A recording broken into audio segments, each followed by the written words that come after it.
16% ng populasyon ng Pilipinas ang may hepatitis B.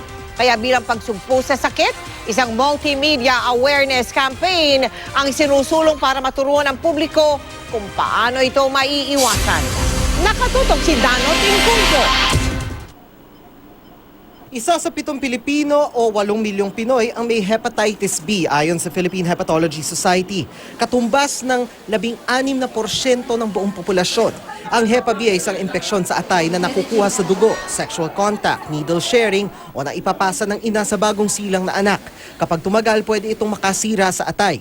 Pero kadalasang walang ipinapakitang sintomas ang hepatitis B kaya konti lang ang nakakaalam sa sakit o alam na meron pala sila nito. Karamihan ng mga pasyente natin may hepatitis B, wala silang symptoms.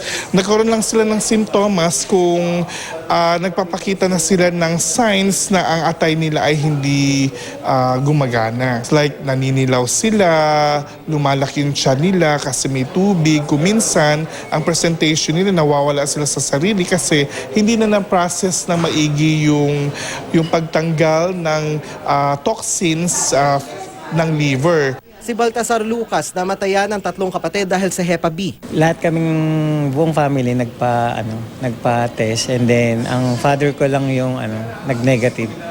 So lahat kami positive. Ang dalawa niyang kapatid sunod na pumanaw dahil sa liver cancer na komplikasyon ng Hepa B. Nang mag-check up, na-diagnose siyang may stage 3 liver cancer. Ayoko naman na lahat, ikaw naman yung magulang mo, siya pa yung maglilibing sa anak.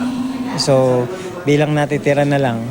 So, gusto ko talagang lumaban. Inoperahan noong 2015 si Baltasar, isa sa mga matagumpay na liver transplant patient sa bansa. Ang problema sa Hepa B ang gustong tuldukan ng Hepatology Society of the Philippines at ng Be Aware campaign.